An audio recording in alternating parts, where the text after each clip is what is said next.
In this update, I will give you an interpretation of one of the best books on negotiation. From Harvard Business School, Negotiating the Impossible, written by professor and negotiation expert Deepak Malhotra. This book is about 180,000 words. I will spend 27 minutes telling you the essence of the book, how to complete seemingly impossible negotiations. Before we dive in, please click on the subscribe button to stay updated for more book insights. Thank you. So, what situations might seem like impossible negotiations? For example, there's the labor dispute between players and employers in the NFL regarding a new season, which is expected to cause a loss of $10 billion. If you were the employer's representative, could you negotiate to reduce those losses? Or, when the United States was first founded, the 13 states operated independently, like a loose confederation. Creating a constitution that would lead to the centralization of power was a difficult negotiation. Another example is when a foreign supplier was accused of infringing on someone else's intellectual property. The intermediary that introduced this supplier to a domestic company faces millions of dollars in compensation. If it were you, could you negotiate to avoid compensation? These are all real historical cases where seemingly impossible negotiations were ultimately successful. How did they achieve it? What ideas can we learn from them? What principles and methods can we refer to? The book proposes a fundamental logic to resolve all conflicts, which is that in any dispute, all parties want to declare themselves victorious. You don't have to make substantial concessions in terms of money or other aspects. By using the three main strategies discussed in the book, the framework strategy, the process strategy, and the empathy strategy, you can integrate all resources and advantages to find a way to break the deadlock in negotiations that seem impossible. This book comes from a highly popular negotiation course at Harvard Business School. The author, Deepak Malhotra, is the instructor of this course. He is a Harvard professor and a negotiation expert, specializing in providing negotiation training and consulting services for top global companies and government departments. After introducing the basic information about this book and its author, I will now explain the three main strategies in detail to see how they solve these seemingly impossible negotiations. The first major strategy is the framework strategy. It aims to change the structure of the content to alter the perceptions of all parties involved without changing the substance of the negotiation, thus creating a situation where everyone can declare victory. The second major strategy is the process strategy. Since the initial tone of the negotiation can influence subsequent negotiations, designing the process carefully before discussing substantive content can ensure that negotiations proceed in line with predetermined goals. The third major strategy is the empathy strategy. By not viewing any party in the negotiation as an adversary, you can find new breakthrough points by exploring the underlying reasons for the other party's behavior. Part 1. The framework strategy. Let's first take a look at the most important strategy for completing impossible negotiations, the framework strategy. What is the framework in negotiation? The substantive content and form of negotiations are presented through a structure, such as which issues should be discussed and how to discuss them. The framework of negotiations is actually a psychological lens, a meaning generator that influences how people view the other party, how they think about the issue at hand, and how they make choices. Negotiations often reach a stalemate, with both sides refusing to yield to each other. For instance, salary negotiations often revolve around how much compensation should be given, and in business negotiations, it's often about how to distribute the benefits of cooperation between the parties. These issues appear to be zero-sum problems, where if one party gets more, the other gets less. This makes it easy for the parties to refuse to budge, leading to a stalemate. The framework strategy restructures this kind of situation. For example, it divides the stalemate into multiple issues, allowing different negotiators to gain the most value from the perspectives they care about most, thus achieving a win-win situation. In essence, the purpose of the framework is to satisfy all parties psychologically, allowing them to go back and better explain to their teams that their side has achieved success. Let's look at the first example mentioned earlier, the negotiation between NFL players and employers. How did they use the framework strategy to resolve the conflict? The focus of the negotiations was on how to distribute overall revenue between the players and the employers. Under the existing distribution plan, the players received about 47% of total revenue and wanted to increase the percentage, while the employers refused to make concessions. The negotiation reached a stalemate. At this point, the employer's representative proposed a brand new framework. They divided the total revenue into three buckets, each representing a different source of income. The first bucket was media revenue, such as broadcasting rights. The second bucket was business revenue related to events, and the third bucket was venue revenue. The parties then negotiated and agreed on the distribution plan for each bucket. The players took the lion's share of media revenue, with a distribution ratio of 55%, while the employers received higher percentages in business and venue revenues, 55% and 60% respectively. At first glance, the three-bucket approach seemed wiser than a single bucket because players could increase their overall distribution ratio by working to increase media revenue, while employers could also increase their distribution ratio by improving business operations and venues. However, the final signed agreement included an additional clause stating that if the players' overall distribution ratio exceeded 48%, it would still be calculated at 48%, and if it fell below 47%, it would still be increased to 47%. In other words, both parties implicitly agreed that 47 to 48% of all revenue would go to the players, with a margin of fluctuation of only 1 percentage point. So why not just sign a contract with a 47.5% distribution for the players instead of going through the trouble of dividing it into three buckets? This is because the three-bucket distribution scheme allows both parties to declare victory in the negotiation. The player's representative can announce that as long as they get more fans to watch the show, they can get more than 50% of the distribution. On the other hand, the employer's representative can report to the employers that as long as they invest more in events and venues, they can increase the overall distribution ratio. The three-bucket framework strategy balanced the psychology of the players and employers because they both achieved over 50% in their respective areas of interest, allowing both parties to declare themselves winners. This framework strategy can also be easily found around us. For example, savvy companies don't just discuss salaries and compensation negotiations, but decompose employees' income structures. They divide income into base salaries, position performance, performance commissions, year-end bonuses, and equity incentives, and redefine income as the benefits employees receive from the company. This includes not only money but also company environment, training opportunities, vacation rewards, and so on. How can we structure the framework so that all parties are satisfied? The core strategy is to use different perspectives. That is, we need to analyze which aspects of meaning or value each party in the negotiation cares more about, and then structure the framework from those perspectives.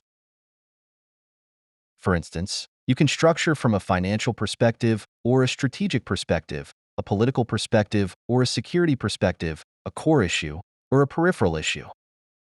All these different perspectives have no distinction between right and wrong.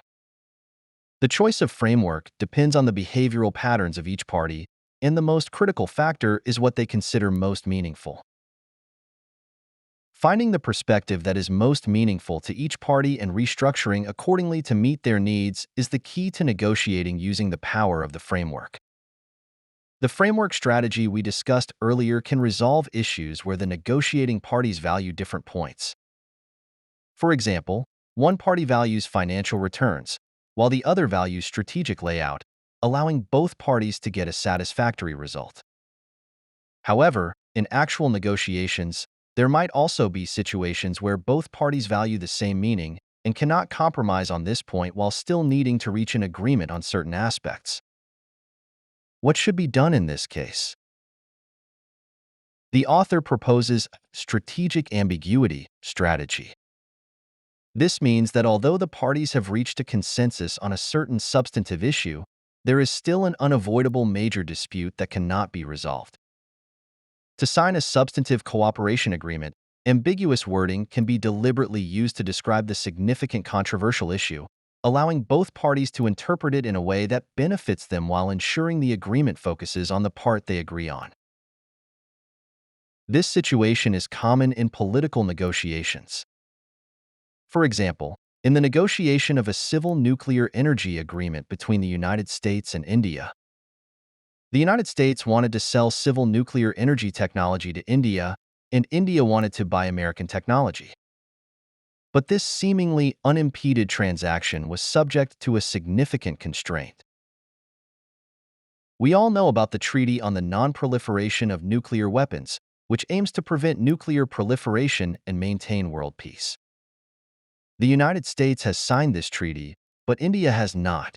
Under the treaty's provisions, signatory countries cannot engage in nuclear energy transactions with non-signatory countries unless India abandons its nuclear weapons testing rights. The United States values the treaty's credibility and, in principle, should not trade with India. But India did not sign this treaty to maintain its nuclear testing rights. The negotiation was deadlocked. After 3 years of negotiations, the United States and India finally reached a civil nuclear energy technology trade agreement without any concessions. They used strategic ambiguity. The final agreement used deliberately ambiguous wording in the part about limiting India's nuclear testing rights, allowing both sides to interpret it in a way that favored them. The United States said, "I assure the public that if India conducts nuclear tests, bilateral cooperation will automatically cease, and a series of sanctions will follow," indicating that the U.S. did not violate the spirit of the Non-Proliferation Treaty. Meanwhile, India said it would never lose the sovereignty of its nuclear testing rights. Both sides were satisfied. However, there are risks in using strategic ambiguity because there are loopholes that allow different parties to make different interpretations. If the parties have not reached a substantive consensus on shared interests, strategic ambiguity should not be used lightly. Otherwise, it will only aggravate future conflicts. On the contrary, if the negotiating parties share common interests, regardless of whether the contract explicitly states the responsibilities of both parties, the relationship can be self-sustaining and mutually beneficial. In such cases, strategic ambiguity can be used. The negotiation of the U.S. India Civil Nuclear Energy Agreement met this standard. Part 2. The process strategy. The first strategy was the framework strategy for achieving the impossible. Now let's talk about the second strategy, the process strategy. The negotiation process includes the arrangement of the negotiation progress and the discussion decision-making rules. It is more important to establish the process rules than to discuss substantive negotiation content. Why should we discuss the process before negotiating? This is because negotiations have an anchoring effect. Anchoring is a psychological term that refers to the tendency of people to be influenced by their first impression or initial information when judging someone or something. Anchoring can fix people's thoughts in one place, like an anchor sinking to the bottom of the sea. By designing the process rules in advance, you can anchor the framework you want to build in the minds of the negotiators. For example, the first topic and plan discussed in the negotiation will become the basis for subsequent discussions. The rules established earlier will become the rules everyone will follow by default. So how can we use the process strategy to complete the seemingly impossible negotiation? Let's look at the second case mentioned earlier, how the founding fathers of the United States organized the Constitutional Convention of the 13 states and successfully centralized power. We know that when the United States declared independence, it was a national alliance initiated by 13 states together, governed by the Articles of Confederation. However, this document gave too much power to each state, with each state having the right to veto, rendering the national government powerless. Taxes could not be collected, national debts could not be repaid, and various contradictions continued to arise. Therefore, the Founding Fathers of the United States decided to convene the 13 states to hold a constitutional convention to overthrow the Articles of Confederation and establish the U.S. Constitution, giving the government more power. In this meeting, overturning the national programmatic document that had been in operation for 6 years and allowing the 13 states to voluntarily give up their respective powers is an impossible negotiation task.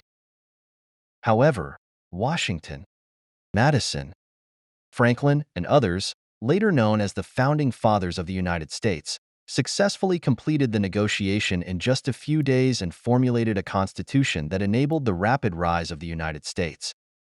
How did they do it? The success of the U.S. Constitutional Convention was due to a carefully designed process that led to ultimate victory based on thorough preparation. First, the purpose of convening the meeting was deliberately hidden. The announced agenda was not to formulate a constitution, but to amend the Articles of Confederation. If the initial topic of the meeting was to establish a constitution, no state would have sent representatives, as no state wanted to voluntarily weaken its power. Second, the starting point of the discussion was redefined. Although the meeting's theme was to amend the Articles of Confederation, if the meeting used the Articles as a template for modification, the discussion would be anchored. The initial plan proposed in the negotiation would be used as a reference, and subsequent discussions would be based on this. Therefore, Madison drafted a new document as the starting point of the discussion, known as the Virginia Plan, which was said to be a revision of the Articles but overturned the original provisions. Finally, the meeting carefully planned the procedures and rules. A detailed set of rules was formulated for speeches, proposals, motions, amendments, voting, and so on. For example, representatives were only allowed to choose yes or no on a proposal and could not make other suggestions or negotiate. Another rule, known as the sealing rule, prohibited representatives from disclosing the content of the debate to avoid external interference. Additionally, the alliance strategy was used, with 5 states that supported the Constitution voting in favor in advance, making it easier for states on the fence to follow suit. Through carefully planned negotiation processes and rules, the representatives of the 13 states reached a unified agreement, ultimately forming the U.S. Constitution.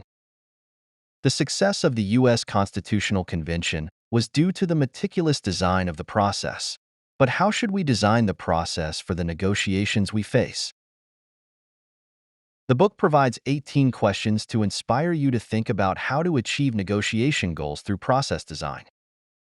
However, I believe it ultimately boils down to one center and 4 major dimensions. The center is to complete the negotiation goal, and the 4 major dimensions are time, place, people, and matters. We need to analyze the various elements in the negotiation from these 4 dimensions and design the process around the negotiation goal.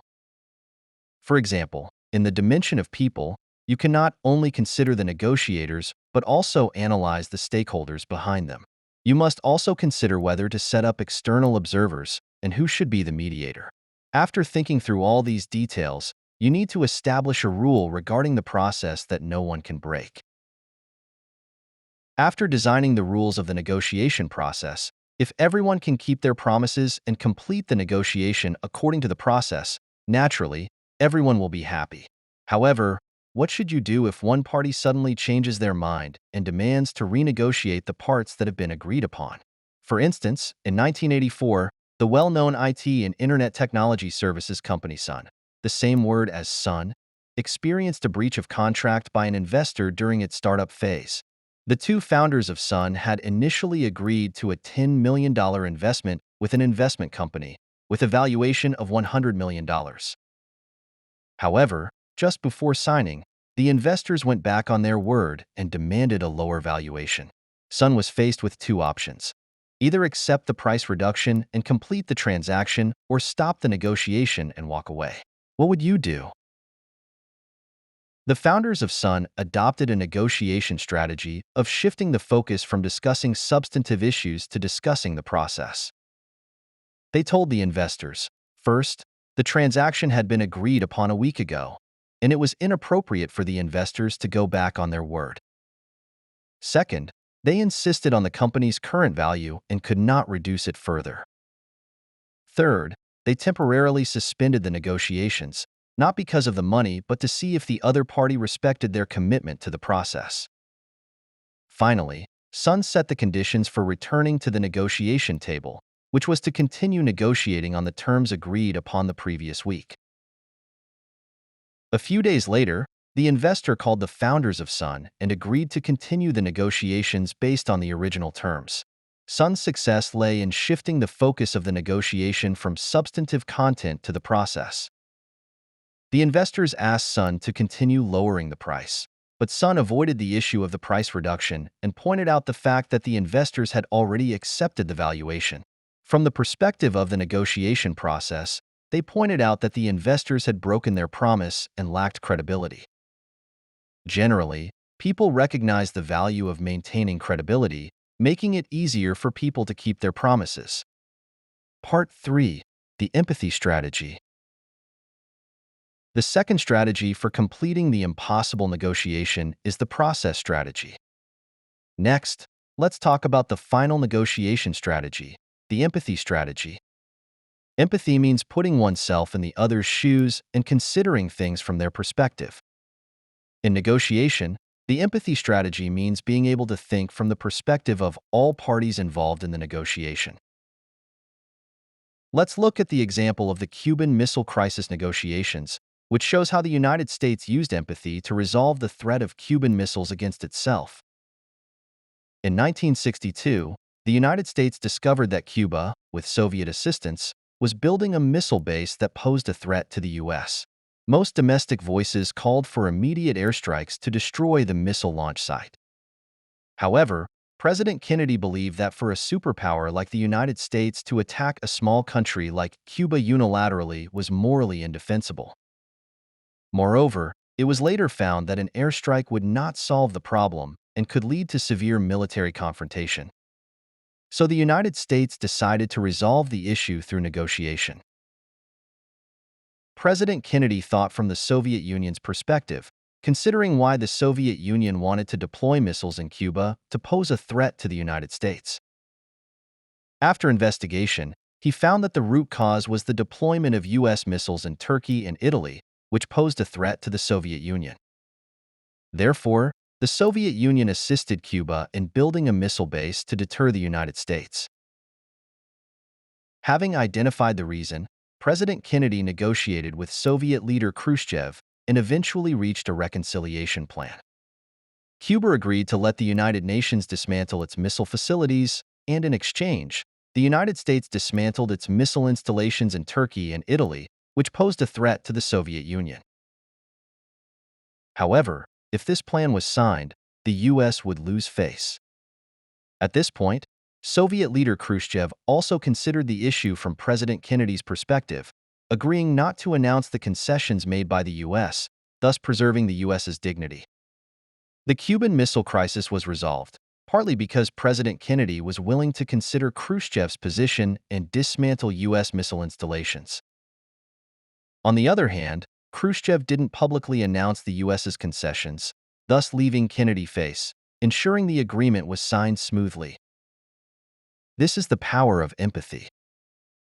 In all negotiations, the stronger your ability to put yourself in the shoes of others and understand their motives, interests, and constraints, the better you'll be able to find ways to resolve conflicts and break deadlocks. If we only consider ourselves, conflicts will only continue to escalate. Fully understanding your enemy is the key to resolving conflicts. Empathy means understanding why others act a certain way, but it doesn't mean you have to agree with them. Everyone will rationalize their behavior, and empathy helps you find the reason behind their actions. How can we use empathy to resolve crises? I've summarized it into 3 steps. First, Consider all parties in the negotiation as collaborators rather than adversaries and get rid of all hostile emotions. Next, analyze each party's interests, constraints, alternatives, and different perspectives on the issue. Finally, use the principle of value maximization to find a solution that maximizes the interests of all parties. Let's revisit the third seemingly impossible negotiation case mentioned earlier about the multinational business partnership's multimillion-dollar lawsuit settlement negotiation. This is a true case involving Deepak's student. Sam, an entrepreneur, helped a U.S. retailer secure a new Asian supplier, replacing the original American supplier. Sam earned a considerable intermediary fee from this. However, after only a few months of cooperation, the original American supplier sued the Asian supplier, claiming their products infringed on their intellectual property. The court quickly ruled in favor of the American manufacturer, ordering Sam to pay $2 million in compensation. Sam wanted to hold the Asian company accountable, but they denied the infringement and were not under U.S. jurisdiction. Faced with such huge compensation, what should Sam do? Sam remembered the empathy strategy taught by his teacher, so he analyzed the situation from each party's perspective again and used value maximization to find a solution to this dilemma. The breakthrough point was the American supplier. Although the American supplier demanded $2 million in compensation, this amount was minor compared to the benefits they had lost. The Asian supplier's products were judged to infringe on American retail, so the retailer could no longer cooperate with them and had to find a new partner. Therefore, Sam decided to facilitate the re-cooperation between the American retailer and the American supplier, which conformed to the principle of maximizing the interests of all parties. Sure enough, both parties finally agreed to this plan. Sam eventually avoided the huge compensation and continued to earn revenue. Sam's ability to break the impasse was primarily due to the empathy strategy. First, Sam changed his hostile attitude toward the American supplier, seeing them not as an enemy but as a collaborator. Then, Sam analyzed the interests of the stakeholders in the negotiation, ultimately finding a solution that maximized the interests of all parties. In the empathy strategy, the first thing that needs to be overcome is avoiding labeling the parties in the negotiation. If you label others as adversaries, conflicts will only intensify and will not help matters.